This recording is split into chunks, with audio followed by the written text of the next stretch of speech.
Buddha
Mang saranang gacchami. Dhammang saranang gacchami. Sanghang saranang gacchami. Dutiyampi buddhang saranang gacchami. Dutiyampi dhammang saranang gacchami. Dutiyampi sanghang saranang gacchami. Tatiyampi buddhang saranang gacchami. Tatiyampi dhammang saranang gacchami. Tatiyampi sanghang saranang gacchami. Nati me Saranang anyang buddho me saranang warang. Etena saja wajena. Sotite hotu sabada. Nati me saranang anyang. Dhammo me saranang warang.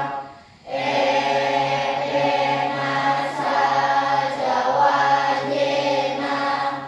Sotite hotu sabada. Nati me saranang anyang. Sangho me saranang warang. Etena saja wajena. Sotite hotu sabada.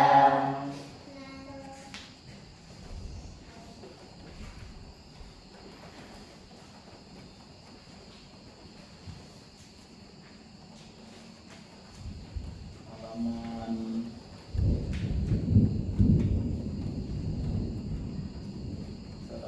174.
maka badan jasmani ini tidak menimbulkan penderitaan.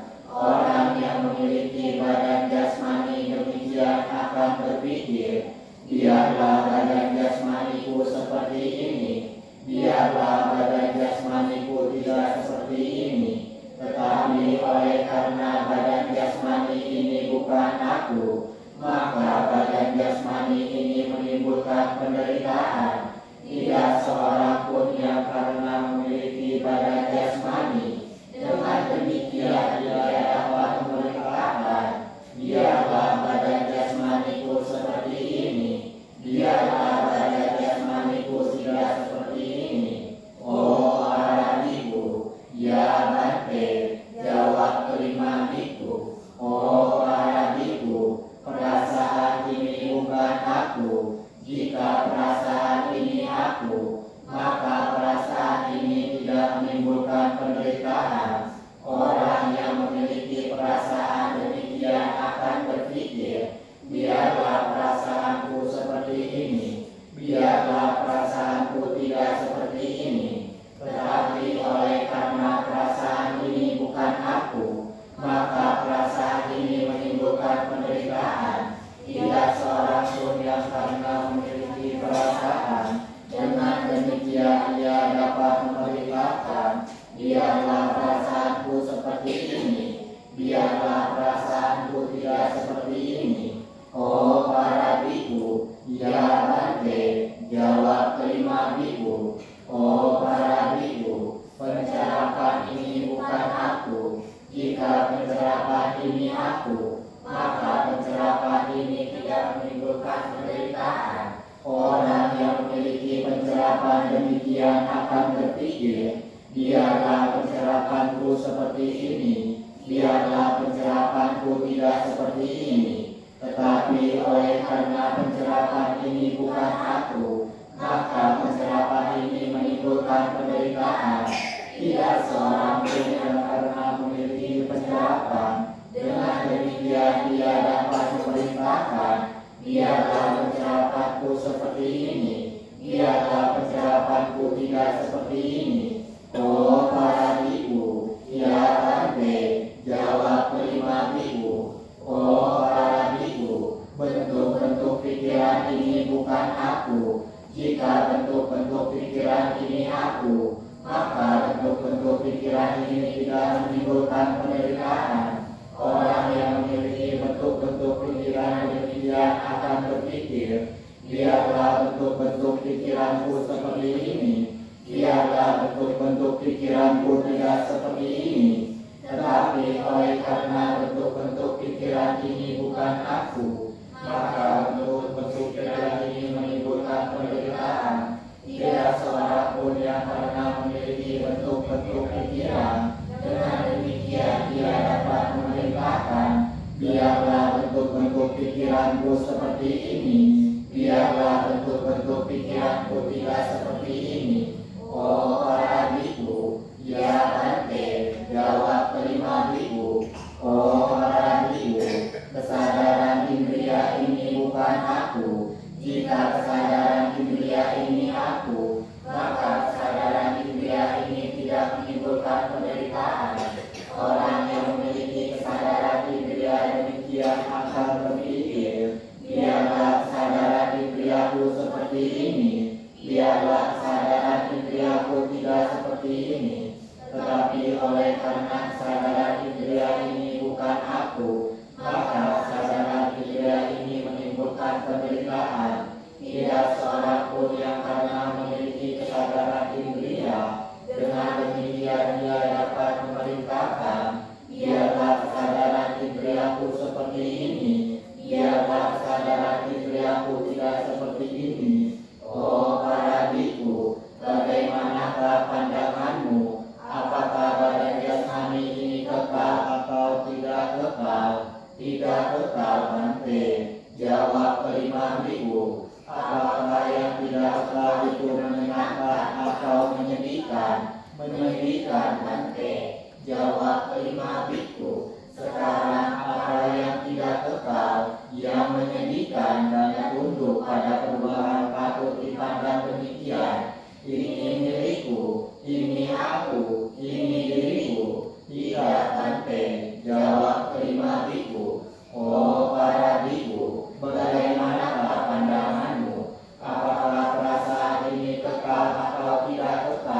tidak kekal Bante. Jawab kelima biku, apakah yang tidak kekal itu menyenangkan atau menyedihkan? Menyedihkan Bante. Jawab kelima biku, sekarang apa yang tidak kekal, yang menyedihkan dan duduk pada perubahan patut dipandang demikian. Ini milikku, ini aku, ini diriku. Tidak Bante. Jawab kelima biku, oh para biku, bagaimanakah pandanganmu? Apakah pencerahan ini kekal atau tidak kekal? Tidak kekal Bante. Jawab kelima biku, apakah yang tidak kekal itu menyenangkan atau menyedihkan? Menyedihkan Bante. Jawab kelima biku, sekarang apa yang tidak kekal, yang menyedihkan dan tunduk pada perubahan patut dipandang demikian. Ini milikku, ini aku, ini diriku. Tidak Bante. Jawab kelima biku, oh para biku, bagaimanakah pandanganmu? Apakah bentuk-bentuk pikiran ini kekal atau tidak kekal? Tidak kekal Bante. Jawab kelima biku, apakah yang tidak kekal itu menyenangkan atau menyedihkan? Menyedihkan Bante. Jawab kelima biku, sekarang apa yang tidak kekal, yang menyedihkan dan tunduk pada perubahan patut dipandang demikian. Ini milikku, ini aku, ini diriku. Tidak Bante. Jawab kelima biku, oh para biku, bagaimanakah pandanganmu? Apakah kesadaran indria ini kekal atau tidak kekal? Tidak kekal Bante. Jawab kelima biku, apakah yang tidak kekal itu menyenangkan atau menyedihkan? Menyedihkan Bante. Jawab kelima biku, sekarang apa yang tidak kekal, yang menyedihkan dan tunduk pada perubahan patut dipandang demikian. Ini milikku, ini aku, ini diriku. Tidak Bante. Jawab kelima biku, demikianlah oh para biku, setiap badan jasmani, baik yang lalu, yang akan datang, maupun yang sekarang ada, baik kasar maupun halus, baik dalam diri sendiri maupun di luar diri sendiri, baik rendah maupun luhur, baik jauh maupun dekat, sepatutnya dipandang dengan pengertian benar. Demikianlah hendaknya. Ini bukan milikku, ini bukan aku, ini bukan diriku. Demikianlah oh para biku, setiap perasaan baik yang lalu, yang akan datang maupun yang sekarang ada, baik kasar maupun halus, baik dalam diri sendiri maupun di luar diri sendiri, baik rendah maupun luhur, baik jauh maupun dekat, sepatutnya dipandang dengan pengertian benar. Demikianlah hendaknya. Ini bukan milikku, ini bukan aku, ini bukan diriku. Demikianlah oh para biku, setiap pencerahan baik yang lalu, yang akan datang maupun yang sekarang ada, baik kasar maupun halus, baik dalam diri sendiri maupun di luar diri sendiri, baik rendah maupun luhur, baik jauh maupun dekat, sepatutnya dipandang dengan pengertian benar. Demikianlah hendaknya. Ini bukan diriku, ini bukan aku, ini bukan diriku. Demikianlah oh para biku, setiap bentuk-bentuk pikiran baik yang lalu, yang akan datang maupun yang sekarang ada, baik kasar maupun halus, baik dalam diri sendiri maupun di luar diri sendiri, baik rendah maupun luhur, baik jauh maupun dekat, sepatutnya dipandang dengan pengertian benar. Demikianlah hendaknya. Ini bukan milikku, ini bukan aku, ini bukan diriku. Demikianlah oh para biku, setiap kesadaran indria baik yang lalu, yang akan datang maupun yang sekarang ada, baik kasar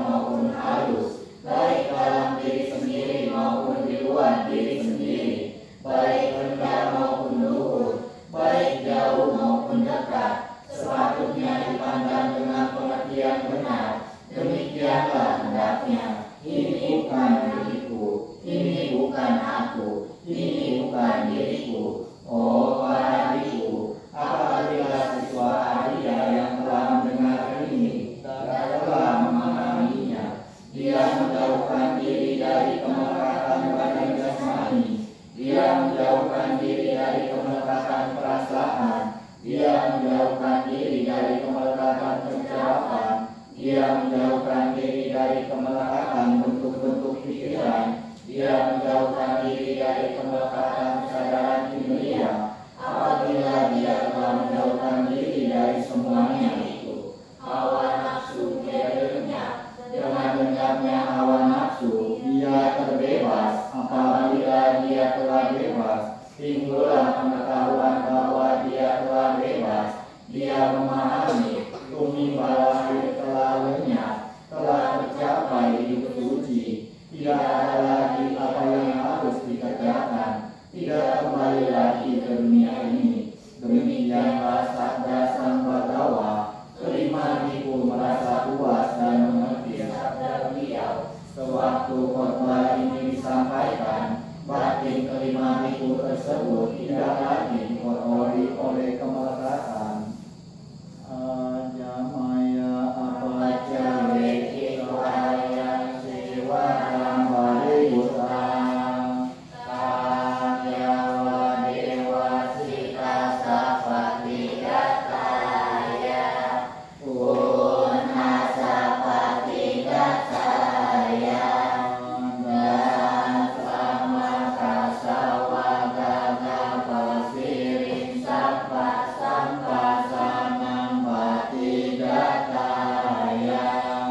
telah kuperbuat.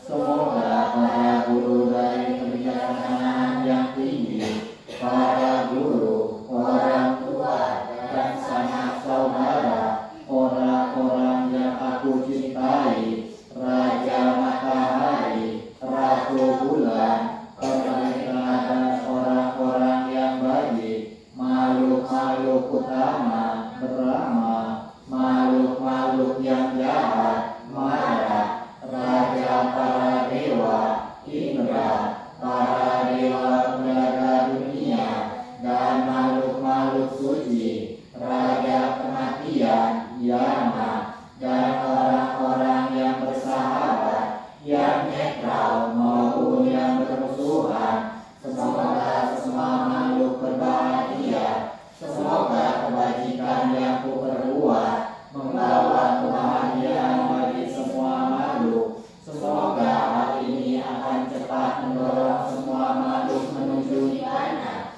dengan kebajikan dari perbuatanku dan melalui pelimpahan jasa ini. Semoga demikian pula aku akan segera mencapai kemerdekaan nafsu keinginan apapun kelemahan yang terdapat dalam diriku saat ini sampai aku mencapai nirvana. Semoga semuanya lenyap dimanapun aku dilahirkan, kehidupan demi kehidupan. Semoga akan selalu ada pikiran yang lurus, kesadaran dan kebijaksanaan, kesederhanaan dan semangat. Semoga Mara tidak memperoleh kesempatan untuk memakan upaya itu. Sang Buddha adalah perlindungan yang paling mulia. Dhamma adalah perlindungan yang utama. Paceka Buddha adalah pelindung, dan Sangha adalah perlindungan yang tertinggi. Dengan kekuatan para mulia ini, semoga tidak ada kesempatan bagi Mara untuk mendapatiku.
Tadi siapa datang terlambat? Mama. Kalau orang benar itu datang terlambat, dia masuk dari belakang. Nah, ini masuk dari depan. Nggak tahu malu ya.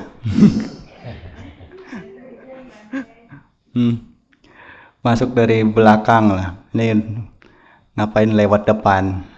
Sudah seperti mau fashion show. Lihat semua yang di depan.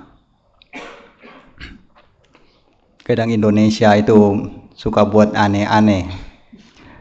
Kemarin juga waktu saya pindah patah di Tangerang, itu dari belakang sudah suara itu keras sekali, sirine, nyung lah belakang. Wah, saya pikir dia mau buru-buru apa. Begitu lihat, ternyata mobil jenazah. Saya pikir mau apa mobil jenazah buru-buru? Emang dia bakal hidup lagi apa? Kan dia nggak bangun lagi. Ngapain buru-buru?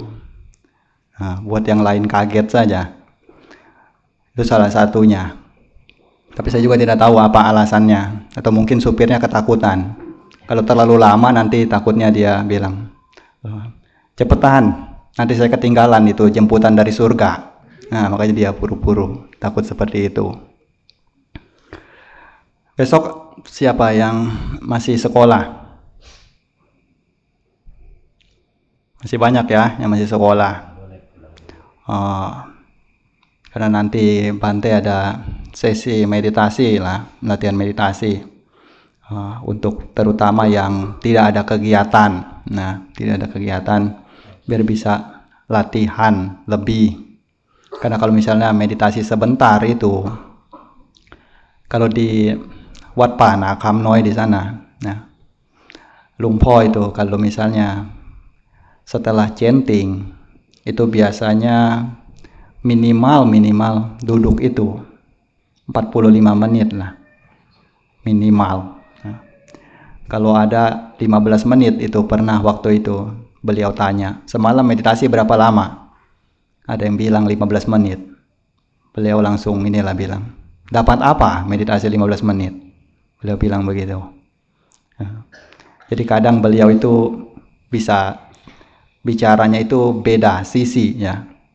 Karena gini, kadang ada juga tanya beliau, meditasi sebenarnya itu yang duduk, meditasi duduk yang bagusnya itu berapa lama?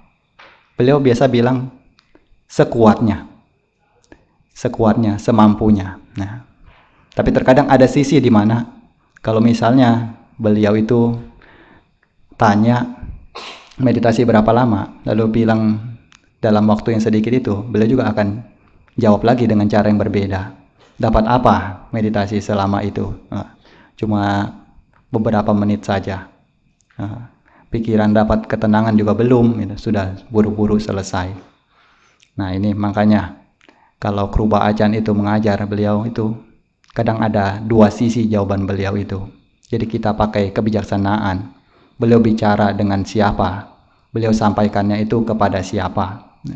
Jadi mungkin ketika beliau jawab ya sekuatnya, semampunya itu kepada orang-orang yang masih pemula, yang masih baru-baru awal, masih belum sanggup untuk duduk lama-lama.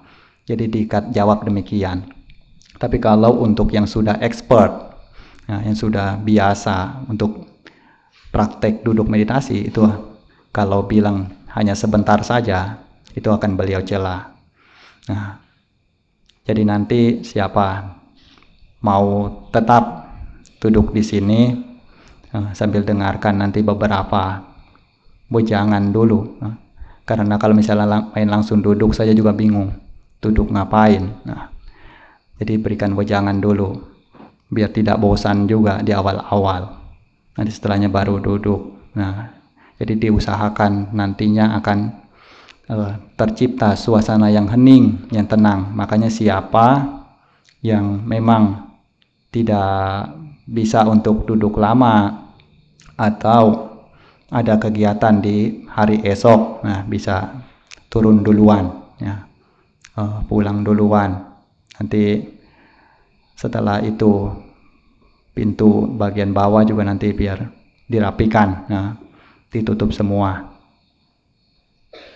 Erlan sama Rangga Raihan nginep di wihara nggak? Nginep nggak? Latihan. Nah itu kan latihan. Rangga semalam itu sampai jam 9. Makanya hari ini dia kapok mungkin. Mau bangun juga bagaimana ini, bantunya belum selesai. Tengok kanan, tengok kiri. Nah, sudah lama sekali nggak selesai-selesai. Nah, makanya dia mungkin kapok. Jadi nggak datang. Ya sudah ya, siap-siap. Siapa mau turun juga bisa turun dulu. Siapa mau sekolah juga bisa nanti. Sudah disiapkan kan di bawah ya? Siap. Nanti siapin ya. Yang mau pulang ya, biar tidak ganggu yang lain. Karena kalau ganggu orang yang sedang berlatih cita bawana itu nanti bisa dapat karma buruk. Terus malam ini juga malam chanting terakhir ya, karena besok Bante sudah Sekolah besok. balik ke Tangerang. Pagi datang ya. Ya. Datang ya pagi ya. Nanti chanting sendiri lah ya, nggak ada bantainya juga chanting sendiri. Tetap lanjut. Sudah mau Waisak ya, sudah mau Waisak. Nah, jadi rajin-rajin chanting. Nah, baca parita buat persiapan. Sudah ya? Nah, namaskara.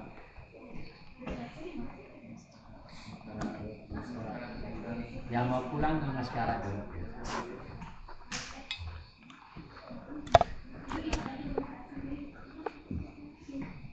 Mama sama itu ya, anak gadis yang nggak kerja, edukasi ya.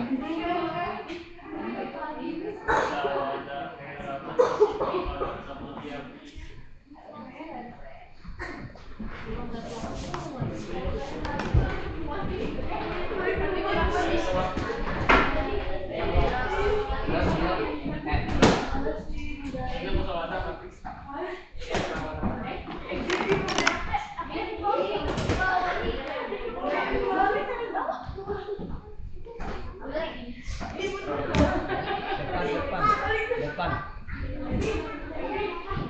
Ini Rizky.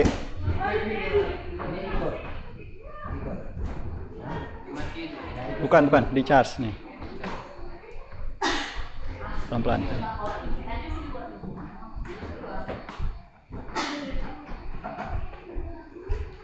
Charge sebelah sana.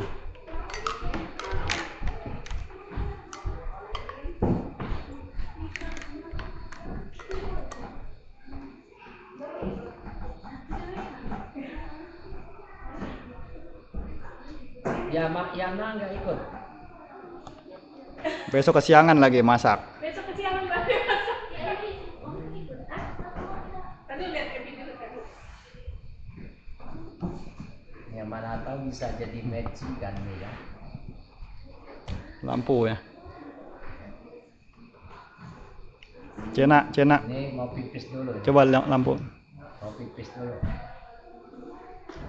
Tahan.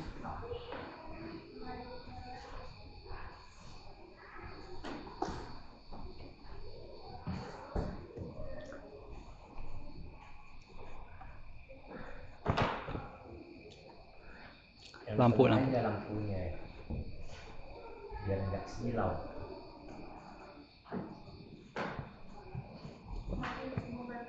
Enggak, sisa aja biar nggak silau.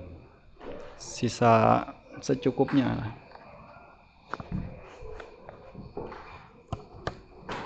Tengah aja dimatiin.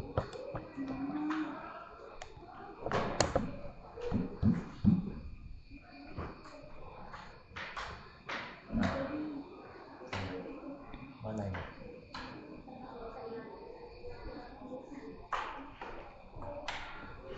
Bukan. Nah, Ada. buka yang ini tengah. Tengah nggak usah bantai, dia silau. Putar kipas. Gelap nggak ini? Gelap nggak? Pinggirnya dibuka lagi lah biar nggak gelap. Nih pinggir ini. Buka aja pinggir. Boleh. Boleh. Ya, bisa.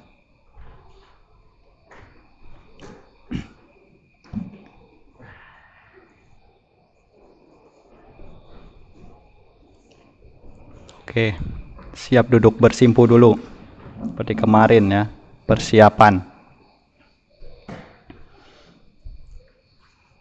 Persiapan duduk bersimpu dulu.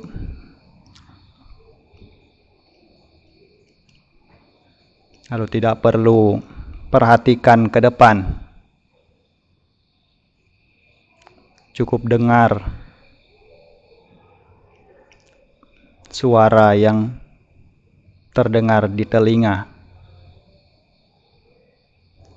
untuk direnungkan.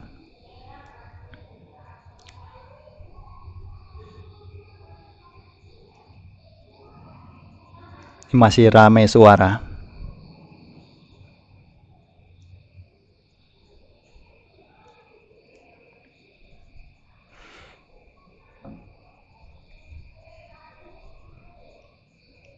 Kadang sebenarnya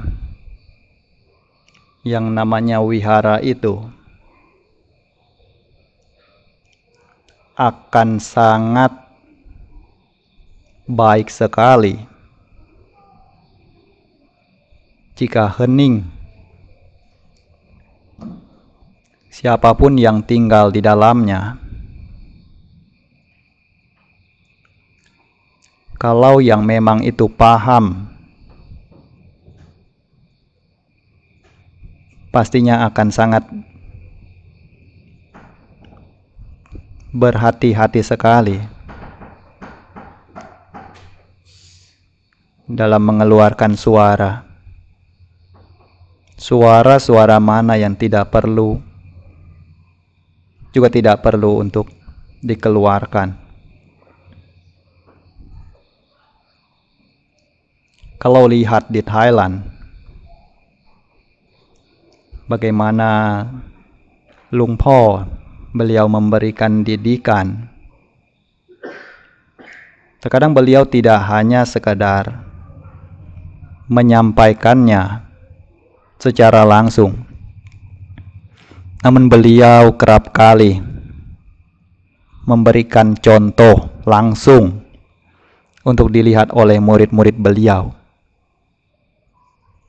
terutama murid-murid terdekat beliau. Beliau kerap kali tidak sama sekali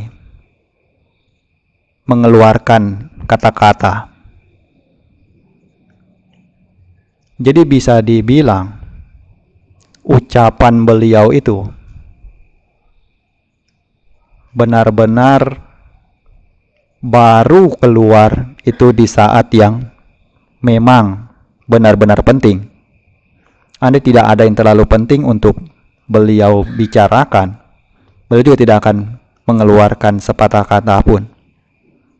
Bahkan ketika beliau memberikan instruksi, kadang-kala beliau hanya sekedar menunjuk dengan jarinya, lalu memberikan kode-kode tertentu dengan bahasa tubuh, sehingga benar-benar beliau menjaga sekali suara agar tidak sampai keluar.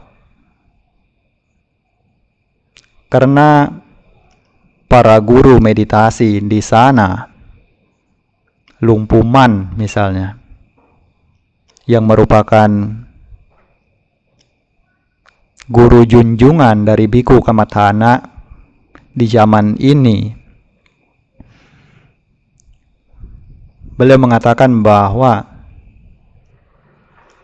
suara yang paling membahayakan itu adalah suara manusia, manusantarayo. Suara manusia itulah suara yang paling berbahaya. Suara dari laki-laki itu bahaya bagi meditasi seorang perempuan. Bahaya yang demikian, suara dari perempuan itu adalah bahaya bagi meditasi seorang laki-laki. Jadi makanya suara di sini kalau bisa hendaknya itu dijaga agar tidak sampai merusak keheningan yang semestinya itu ada di lingkungan wihara.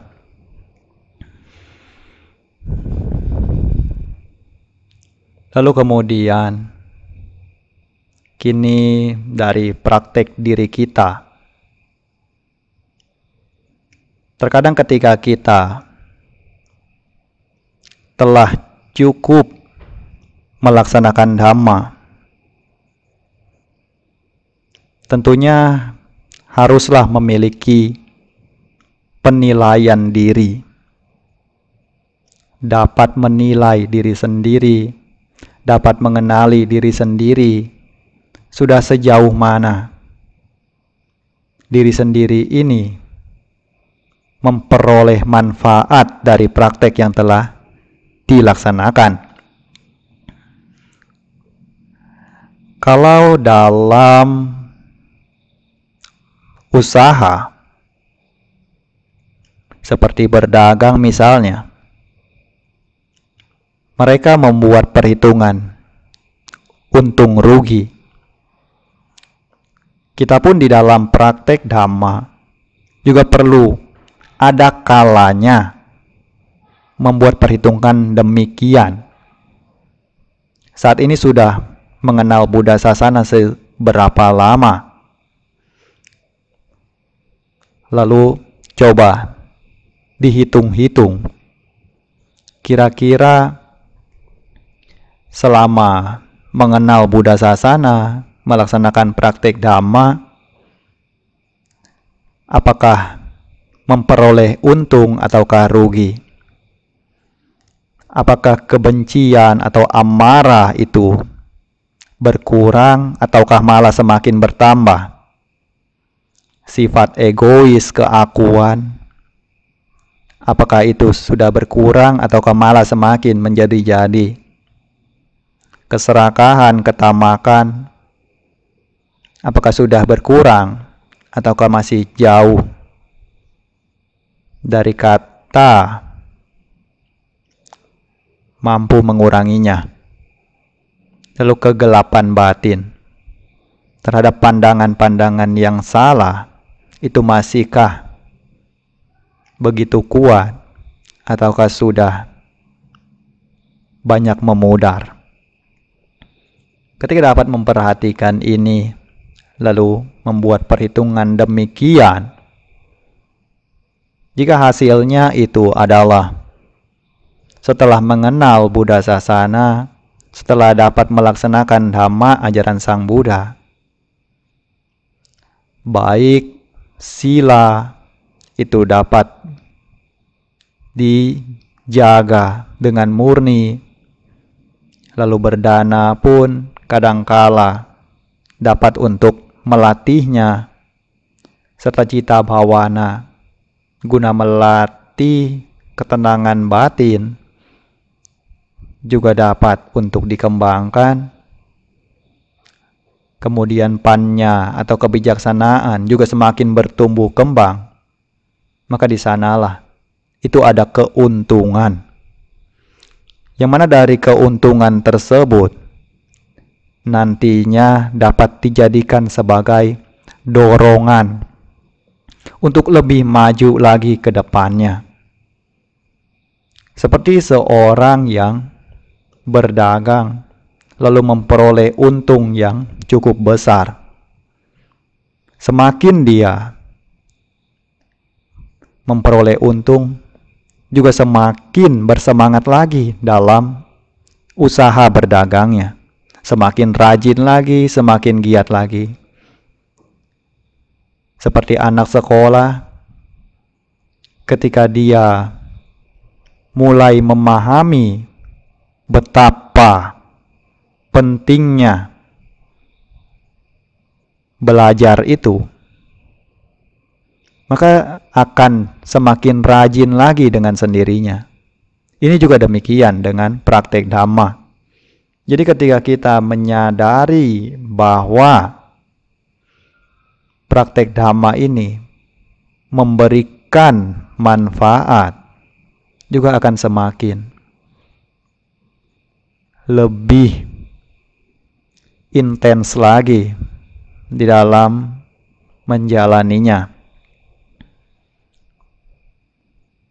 Sebagaimana yang tadi sudah dibacakan, salah satu sabda Sang Buddha yang boleh dibilang berupa khotbah yang menerangkan secara jelas apakah yang diajarkan oleh Sang Buddha itu. Karena jika ingin mengetahui sabda Sang Buddha atau Dhamma ajaran Sang Buddha yang boleh dibilang merupakan titik penting, atau kalau dalam permainan catur istilahnya itu untuk langsung skakmat, itu terletak pada Dhammacakka Pavattana Sutta, lalu Anatta Lakkhana Sutta, ada lagi Aditta Pariyaya Sutta. Nih, khotbah-khotbah ini sebenarnya sudah mewakili keseluruhan dari seperti apakah yang sebenarnya diajarkan oleh Sang Buddha itu. Terlebih Anatta Lakkhana Sutta di sini menjelaskan tentang ketiadaan diri atau ketidakadaan aku maupun diriku atau milikku. Mulai dari badan jasmani, perasaan, pencerapan, kehendak, hingga kesadaran. Itu disadari bahwa semua itu bukanlah aku, bukanlah milikku, bukanlah diriku. Ketika sudah memahami demikian, juga berusaha untuk menjauhkan dari kemelekatan akan hal-hal tersebut, sebagaimana yang Sang Buddha itu nyatakan. Setelah dapat demikian, nibindang wirajati, wiraga wimucati, wimutasming wimutamiti, nyanang hoti, kina jati, wusitang brahmacariyang, katang karaniyang, naparang itatayati pajanati ti. Kalau boleh dibilang, bisa untuk mendengar kalimat-kalimat ini, itu sungguh memotivasi diri. Bagaimana tidak termotivasi? Siapapun ketika mendengar wusitang brahmacariyang, kehidupan suci telah usai, telah sempurna dijalani. Katang karaniyang, apa yang seharusnya dilakukan sudah sepenuhnya tuntas dilakukan. Tidak ada lagi yang perlu untuk dikerjakan, selesai semuanya. Jadi siapapun akan termotivasi karena itulah titik akhir dari tujuan dalam Buddha Sasana ini. Selesai lagi. Apalagi yang perlu untuk diusahakan ketika semuanya sudah selesai? Tentunya hanya tinggal kebahagiaan saja di sana, menikmati buah daripada hasil usaha yang dikerahkan dengan mempertaruhkan kehidupan. Makanya di sini ketika kita itu memiliki kesempatan pada waktu-waktu tertentu, hendaknya itu ingat kembali akan sabda-sabda Sang Buddha tersebut, akan keluhuran dari Dhamma ini, akan manfaatnya, sehingga kita dapat lebih jelas dalam memandang mana yang sebenarnya berupa tujuan hidup di dalam dunia ini. Karena apabila sampai seusia ini, apa yang menjadi tujuan hidup kita itu, hidup di dunia ini masih belumlah jelas, masih abu-abu atau bahkan gelap gulita, tidak tahu harus berjalan kemana, maka itu sungguh begitu memprihatinkan. Jadi kalau sudah kenal Buddha Sasana, cukup mengerti ajaran Sang Buddha, maka berusahalah untuk terus mengikutinya dan melaksanakannya. Makanya pariyati, patipati, patiwedha itu tidak bisa dipisahkan. Setelah belajar lalu kemudian melaksanakannya, barulah dapat hasilnya. Dhamma ini demikian. Jika siapapun ingin memperoleh hasil dari Dhamma, haruslah melalui proses tersebut. Proses pariyati, patipati, patiwedha. Jangan hanya sekedar utamakan di salah satunya saja. Kalau hanya sekedar mengutamakan pariyati, belajar saja terus-menerus, juga tidak akan memperoleh hasil. Sama seperti orang itu belajar tentang ilmu cocok tanam, ilmu pertanian, tapi tidak pernah sekalipun menanam pohon, juga tidak akan pernah mendapatkan hasilnya. Lalu kalau meninggalkan pariyati, menganggap bahwa belajar itu tidak penting, itu juga nantinya akan sama seperti orang yang terus berjalan dengan harapan mencapai tujuan tertentu, namun tidak memiliki denah ataupun peta di tangannya, sehingga tidak tahu harus berjalan sampai kemana, menuju ke arah sebelah mana. Jadi makanya dari pariyati serta pati-pati itu memiliki hubungan yang begitu erat, yang begitu penting untuk dapat membawa pada hasil yang disebut dengan patiwedha dhamma. Berupa pencapaian tingkatan-tingkatan tertentu di dalam memahami dhamma. Kalau dalam Buddha Sasana itu Sang Buddha telah nyatakan tingkatan-tingkatan kesucian tertentu, mulai dari Sotapanna, Sakadagami, Anagami hingga Arahat. Semua itu merupakan pencapaian yang dapat dicapai di dunia ini jika kita meyakini dhamma ajaran Sang Buddha. Tentunya kita haruslah yakin dengan ajaran Sang Buddha tersebut.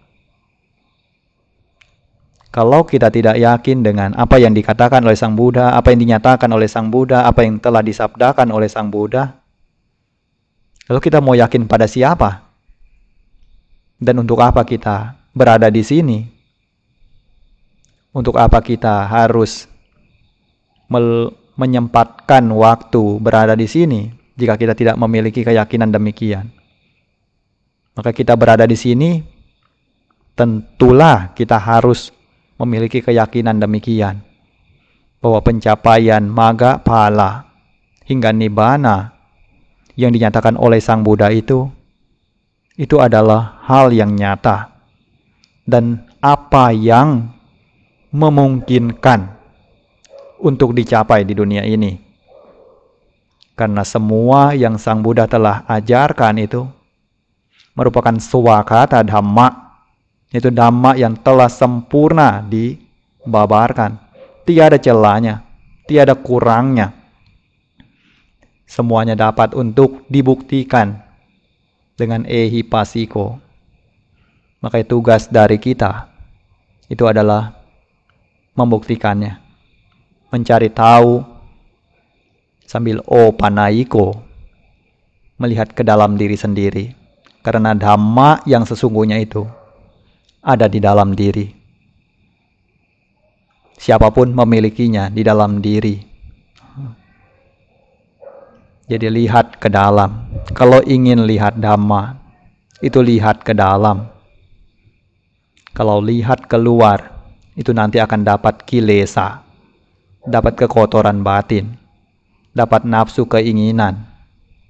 Lihat apa yang menyenangkan juga muncul raga. Lihat apa yang tidak menyenangkan juga muncul dosa atau kebencian.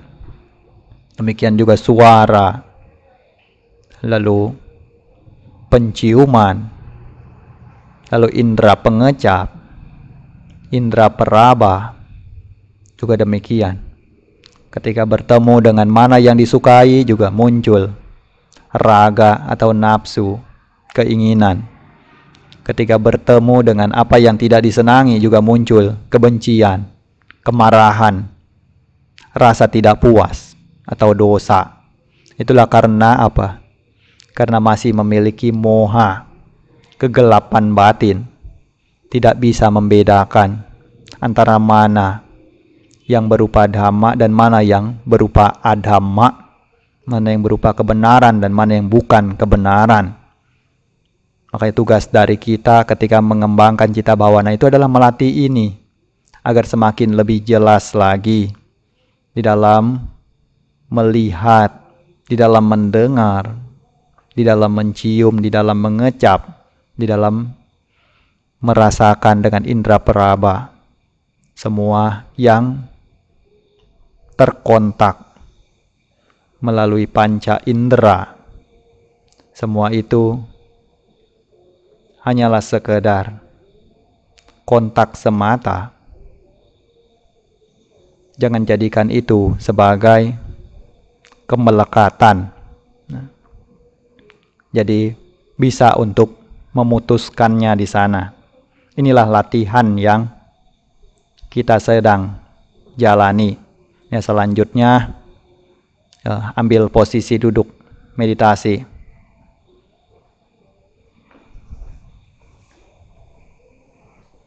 Kaki kanannya ditumpangkan di atas kaki kiri. Duduk tegak lurus, beranjali. Ingat Buddho, Dhammo, Sangho sebagai guru junjungan di dalam batin. Ingat sebanyak 3 kali. Lalu turunkan tangannya. Letakkan di atas pangkuan dengan posisi telapak tangan kanan di atas telapak tangan kiri.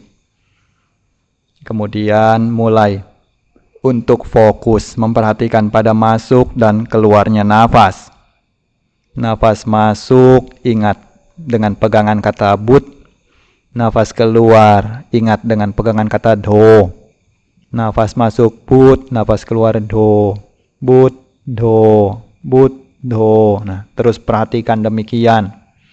Tidak perlu membuat nafas itu menjadi panjang maupun pendek. Tidak perlu diatur. Mau panjang mau pendek itu urusan alaminya demikian. Bukan tugas kita mengaturnya. Biar nafas masuk dan keluar itu sebagaimana alaminya. Tugas dari kita hanya sekedar memperhatikan. Karena baik kita perhatikan maupun tidak perhatikan, nafas itu tetap bekerja sebagaimana alaminya. Makanya di sini kita tidak perlu atur-atur. Biar alam yang bekerja. Kita cukup tahu, menyadari nafas masuk, nafas keluar.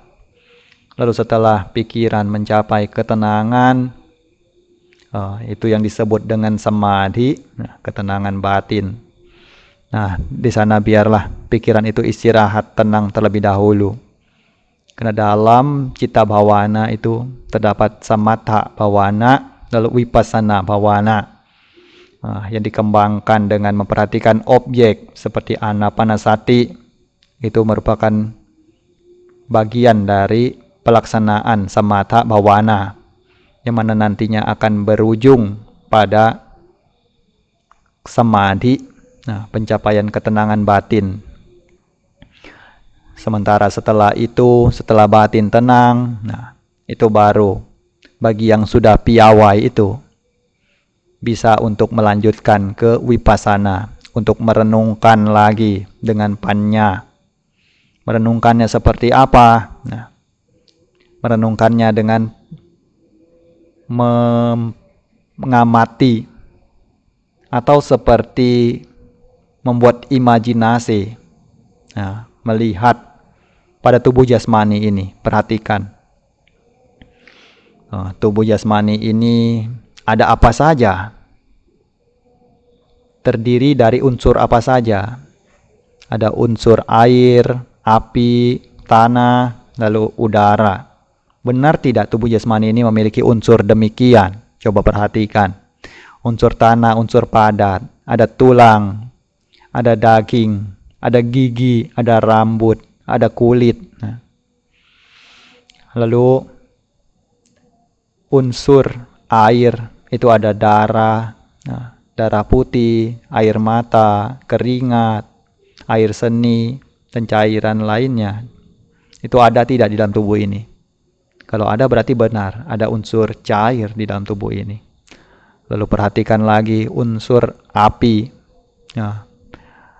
Unsur api itu suhu badan kita, itu ada suhunya. lalu api yang digunakan untuk metabolisme tubuh, untuk membakar makanan, itu juga unsur api yang ada dalam tubuh. Berarti benar bahwa tubuh kita itu terdapat unsur api. Lalu unsur udara, nah, itu nafas yang masuk dan keluar itu ada di dalam tubuh kita. Nih, kalau kita sudah melihatnya, mengamati, lalu benar adanya demikian, meyakini bahwa memang seperti itu adanya, nah inilah berupa kebijaksanaan. Lalu perhatikan lagi demikian, atau memperhatikan juga, misalnya lihat tubuh jasmani kita itu, dibuka kulitnya, coba ada apa di dalam kulit setelah dibuka kulit? Terdapat daging, lalu buka lagi, belah lagi, ada apa? Sampai lihat ada tulang di sana. Lalu perhatikan, benar tidak tubuh jasmani kita ini di dalamnya itu ada tulang seperti tulang tengkorak. Perhatikan dari tulang tengkorak kepala sampai ke ujung kaki. Benar tidak ada demikian? Setelah itu juga nanti akan muncul rasa bosan, rasa jenuh. Bahwa memang tubuh jasmani ini hanya sekedar seperti ini. Tidak ubahnya dengan mayat yang telah terbaring di atas tanah. Hanya bedanya saat ini masih ada kesadaran di dalamnya. Masih belum mati. Kalau nantinya sudah tidak ada lagi kesadaran, juga tidak ubahnya dengan mayat-mayat lainnya. Nah inilah juga diperhatikan. Ya. Ini perenungan wipasana. Kalau sudah piawai itu renungkannya demikian. Lalu kalau sudah lelah merenungkan, karena melakukan perenungan wipasana ini membutuhkan energi, mungkin pikiran juga akan capek, akan lelah. Nah kembali lagi istirahat lagi dengan samatha. Nah, perhatikan lagi nafas masuk, nafas keluar, buddho. Nah, sampai pikiran tenang lagi. Nah, istirahat di dalamnya. Nanti kalau sudah cukup ada tenaga, kembali lagi merenungkan lagi. Nah, ini caranya yang diajarkan oleh Kruba Acan. Antara samatha wipasana itu seperti ini. Jadi samatha itu ibaratnya untuk beristirahat. Sementara wipasana itu seperti halnya bekerja. Antara beristirahat dengan bekerja, mana lebih penting? Dua-duanya juga penting, sama pentingnya. Istirahat terus, tidak pernah bekerja, juga tidak ada hasil. Bekerja terus, tidak ada istirahat, juga akan tidak sanggup. Nah, akan kelelahan atau kehabisan tenaga. Makanya antara keduanya ini memiliki arti penting yang demikian untuk dikembangkan secara bersamaan. Ya, selanjutnya saya akan berhenti bicara dan lanjutkan untuk jaga ketenangan dalam melatih cita bhavana.